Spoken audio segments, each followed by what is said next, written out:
What's up, people of YouTube? F-Man Critic back, and, well, Merry Christmas, everybody, and Happy Holidays to people out there who don't celebrate Christmas. Well, it's Christmas time right now, and for our last review of the year and last Christmas review, I'm doing a redo review of Home Alone 2 Lost in New York. Now, I know what you're thinking. Finley, another redo review? Seriously? Yes, another redo review, okay? I redid the review of the original Home Alone movie last year. Makes sense to redo the Home Alone movie this year. And that begs the question, am I going to do it to the other ones? Maybe, let's see where this goes. But I will certainly tell you this, though. This is the last redo review, well, for this year, really. And so, yeah, redoing Home Alone 2, Lost in New York, and, yeah, that's the last redo review of the year, and there might be more redo reviews in the future. But for now, this is the last one for the year. Home Alone 2 Lost in New York. It might be a real mixed bag for fans. Like, on the one hand, and it is funny, it is a fun movie, you know, but on the other hand, it takes a huge page out of Ghostbusters 2, where it really does the same shit all over again. And okay, like it does, okay, and I can agree with you on some of the stuff, like how it's just a rehash of the first movie, but like Ghostbusters 2, it grows on you over time, and it is honestly it is a good movie, and honestly, let's be honest here, it gets worse. The Home Alone movies get worse from here on out. But since it's a rehash of the first movie, it's basically like what happens. And the family's getting ready to go to Paris on Christmas. Like, you'd think after the last time when they went on vacation for Christmas, you'd think after when they lost Kevin, you'd think they'd stop doing it and spend Christmas at their homes.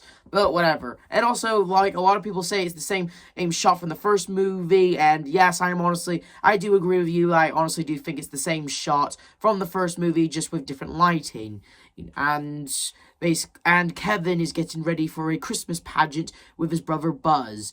And Buzz, being a bully who hasn't technically learned from his first movie about not being a dick to his little bro, he humiliates him on stage. And the entire audience is laughing like hyenas. Okay, I'll admit the drum bit that he does is kind of funny, but the other stuff that he does, like, really? You really think these pageant goers are just gonna laugh out loud just because as a teenage boy is just like holding two electronic candles to his little brother's ears like that? Seriously? I'll admit, again, drum bit, I'll laugh, but the rest, really?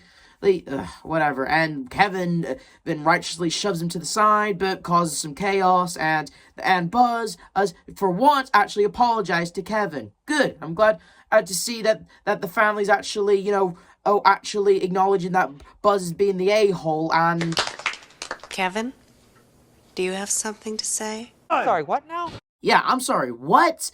Kevin has to say something to Buzz? No. Oh, Kevin does not owe Buzz a turn on Christmas, McAllisters, okay? Seriously, the stuff that Buzz did, okay, in the first movie, when Kevin shoved Buzz aside, in a way, Kevin did kind of bring it on in some ways. But here, Buzz humiliated Kevin and, made a huge scene and stuff. Yeah, I know Kevin escalated things more by shoving Buzz, but still, Kevin does not owe Buzz a turn on Christmas, I can tell you that. Mostly concerning the fact that Buzz's apology was a load of shit. Beat that, you little trout sniffer.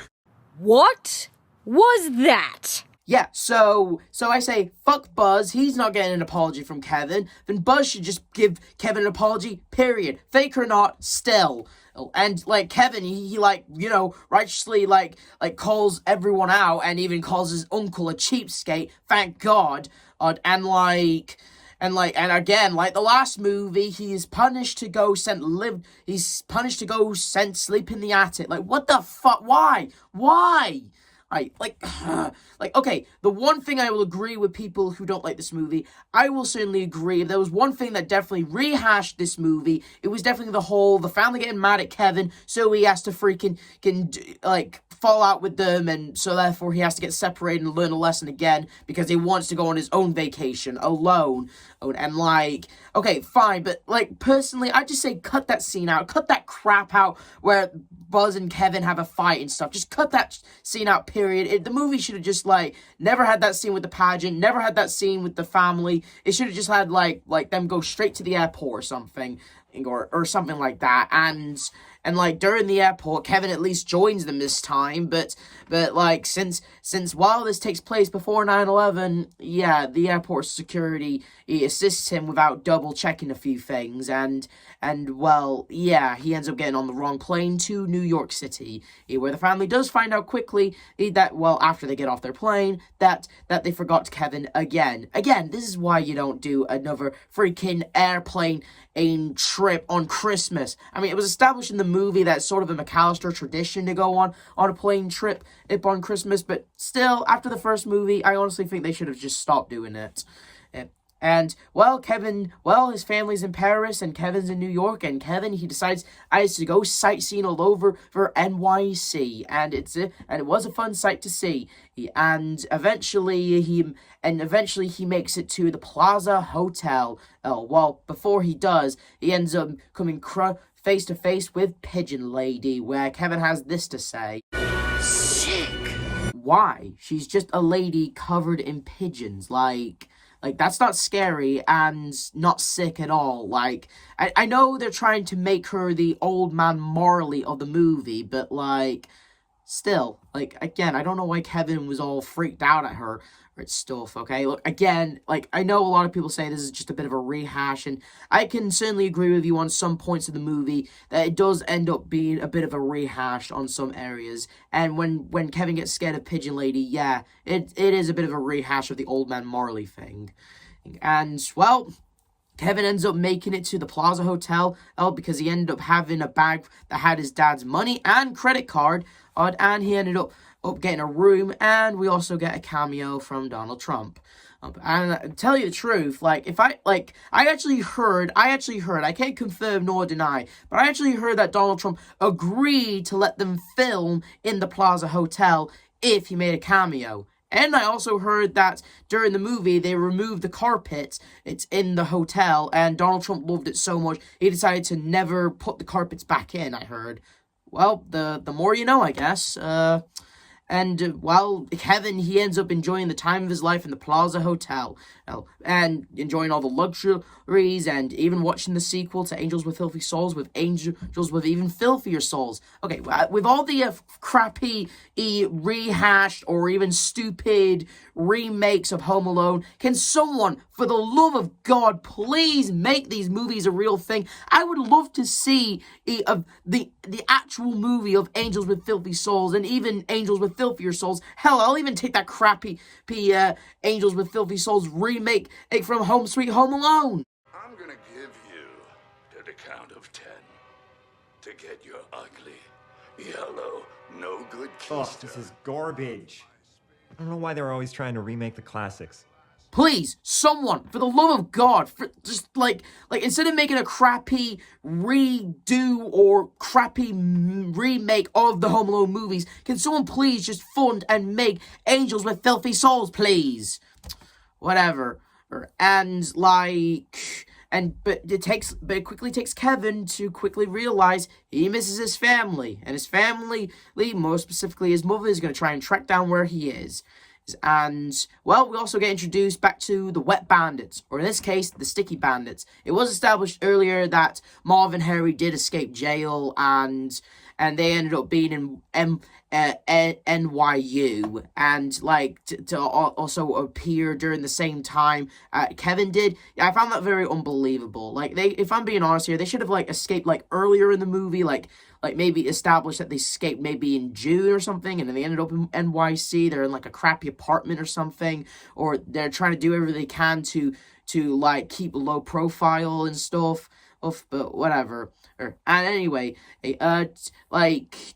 And one of the concierges, played by Tim Curry, expects Kevin to be suckering them with a stolen credit card, and instead of just, like, talking to the boy, instead he, like, confronts him and stuff and acts all sneaky and creepy. Even freaking Rob Schneider in this movie even starts acting a little weird around Kevin, like, going through his bag and, like asking a little boy for tip money, and, like, whatever. And eventually, Kevin goes to a toy store called Duncan's Toy Chest, and it does look pretty cool. And he ends up meeting the owner, and he ends up donating some money and getting 2 turtle doves. One he keeps, one he gives to a friend. And eventually Marv and Harry find out where he is and confronts him and tries to kill him. And to that I say, why? Like, okay, I know Marv and Harry want revenge because Kevin is the one that trapped them, caught them, and got them arrested and stuff. But like, let's be honest here, Marv and Harry. If you would have just left Kevin alone in this movie, I'm just saying, things might probably have gone a little bit differently, but hey, I'm just saying, like, listen, revenge is, like, something, but, like, again, since you're trying to keep a low profile here, and this is the same kid who busted your asses the first time, I say leave him alone and, like, focus on your big heist instead of trying to get revenge on a kid who, like, I'm just saying, it is crazy, it is a huge coincidence that they're in New York City, in the same area, and, like, considering the fact that New York is really known as a big, crowded, populated area, that is a creepy thing, that is, but still, like, again, for Marv and Harry, they should have just left Kevin alone, if I'm being honest here, and for good reasons, too, but hey, we wouldn't have a plot otherwise. And eventually, when he makes it back, Tim Curry, he confronts him about his dad's stolen credit card, and instead of, like, saying, and, like, when Tim brings up the police, Kevin should have, like, stick with them and said, yes, 2 criminals are chasing after me, I could use the help here, please, but then again, he runs away, and, like, yeah, like, I get it that he was scared of getting confronted by police, but Kevin, 2 criminals are after you. 2 criminals that you know are dangerous. So if someone is, like, confronting you, sure, they're scaring you. Sure, they're calling you out for your dad's stolen credit card. But, dude, if they're saying that police are getting involved, then you could definitely use the protection. Sure, you'll get in trouble, but it's better than having 2 criminals chase after you. And we introduced to, honestly, a very funny scene in the movie where Kevin uses, like in the first movie, where he uses the Angels with Filthy Souls gangster to confuse the concierge, and it's hilarious. Get down on your knees and tell me you love me. On your knees? I love you. You gotta do better than that. I love you. That never gets old. Sure, this movie makes the Plaza Hotel staff look like idiots, but still funny though. I also especially love it when Kevin, then he's looking at them through the door. And he's all like, and he's like mimicking what the gangster is saying. It's pretty damn funny. That is. It's Bert, Marv, and Harry catch up to him, but eventually he manages to lose them, and he ends up, and the family knows where he is, and they end up going to New York.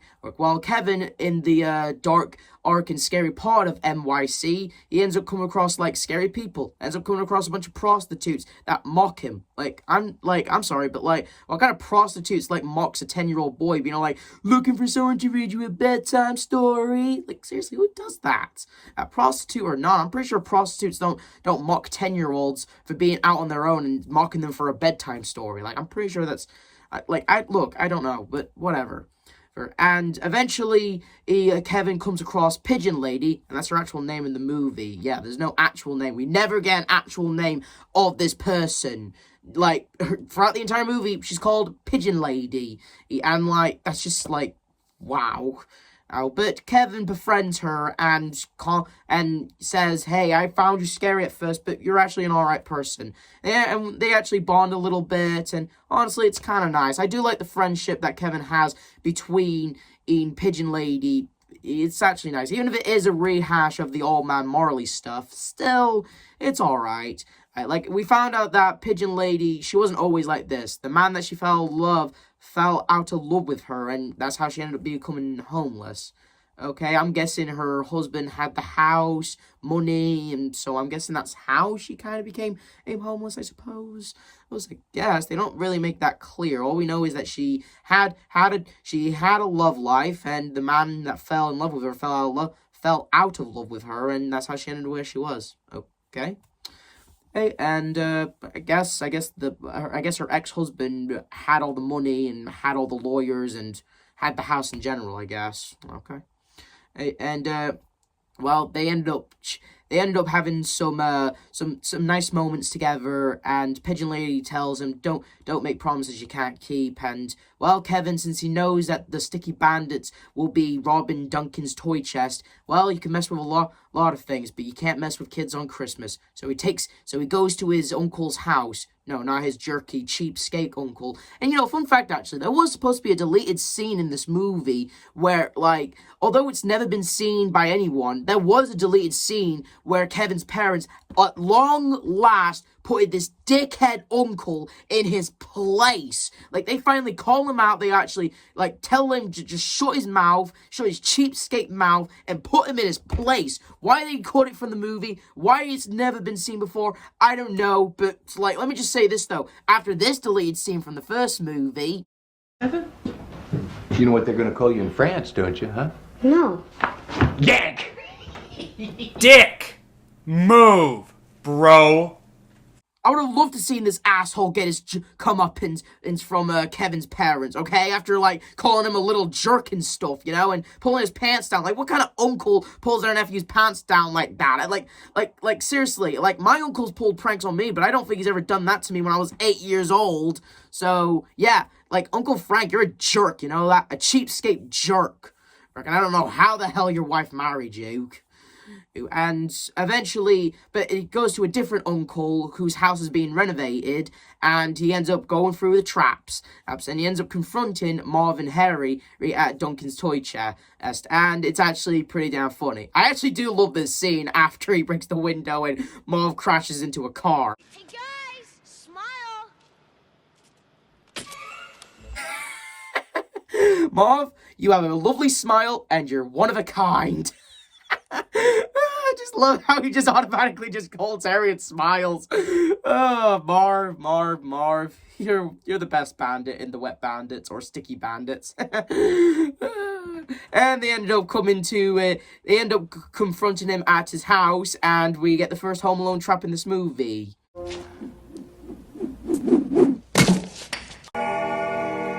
Yeah, let's just say they're pretty damn brutal. Although they don't die from these traps, they should.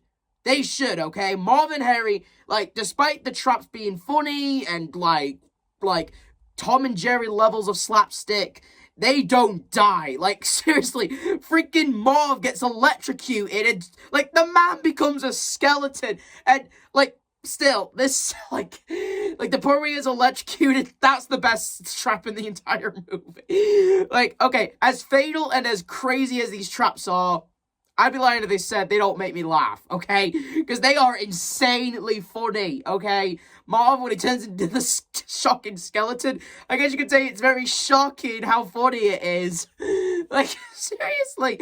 And again, I don't know, like, I know I pointed out in the original review, but, like, if I was Kevin, like, one of the sticky bandits is at your grasp. I don't know what's stopping Kevin from just leaving the generator full blast and leaving him alone. Like, I know that's dark, and I know that's horrible, but considering the fact that they don't die in this movie from the fact that they should be dying, like, seriously, take a shot of whiskey every time they're supposed to die. And, like, it's insane, and it just, like, despite the fact that they should be dead from all those traps, it's still hilarious, and still the best part in this movie. Like, say what you want about Home Alone 2, saying it's a rehash, and say how it's nothing like the original, and saying, like, you gotta give it this, though. The traps in this movie were peak. They were the best. They were just absolutely the best. Although they were, like, crazy, and although they're possibly fatal, they were the best ones. They were the best. It was the best part of the entire film. And eventually, Kevin ends up getting into their grasp where they almost tried to kill him. And thankfully, Pigeon Lady comes through and saves his life. And and ends up, like, fun fact about the scene, actually, when they were filming the scene, I heard that one of the pigeons actually landed in the actor who played Marv's mouth, and, like, it was actually pretty damn funny to think about. And eventually they get arrested, and Kevin's mom figures out where Kevin might be at the big Christmas tree, and they hug and possibly gonna learn the same crap in the next movie. Not really. And again, another thing that I do need to point out, like we know when in the first movie, when Kevin's family reunites with him, they're all hugging, and yet we don't see that crap at all. Like, we do not see that crap at all. Like the next time we see them all together, they're just sleeping in the hotel. And yeah. That's basically what happened. We don't see them hug, but hey, at least we get this nice scene where Duncan is appreciative of Kevin then stopping the burglars from robbing him, and ends up giving his whole family lots of toys as appreciation. And in a way, the family kind of thanks Kevin for bringing them to this hotel, even if he did charge $900 for room service, but whatever. We ended up getting this nice scene where Kevin gives one of the turtle doves to Pigeon Lady, and it is a really nice scene. It would have been nicer if Pigeon Lady joined them for a meal, but hey, after when his dad's all like, Kevin, you spent $900 on room service, that's when the movie ends. And that's Home Alone 2. And yeah, I can see the problems. I can see where some people come from saying it's a rehash and saying, like, but at the end of the day, the Home Alone movies get worse and worse from here, okay? Let's all be honest with ourselves. Let's count our blessings and just say how lucky we are that these two movies, like, despite the first one being perfect, second one, bit of a rehash, but it has grown on us over the years, and it's still an alright movie, and I certainly still watch it every Christmas, okay? Not just because of the slapsticks, but because it's still a fun movie. Even without its slapsticks, which is the best part of the movie, it's still an awesome movie. And, like, again, maybe it's a bit of a rehash, but maybe it's my nostalgia talking, but I do love the second Home Alone movie, and I'd certainly say it's still good, it's still alright. And it's still worth watching even after all these years, and it's still a good Christmas movie, and still a good sequel to Home Alone. A lot better than the other sequels, I'll tell you that. And yeah, that's all I have to say. This is the F-Man Critic telling you to like, subscribe, hit notification, and Merry Christmas, everybody, and Happy Holidays. See you next year.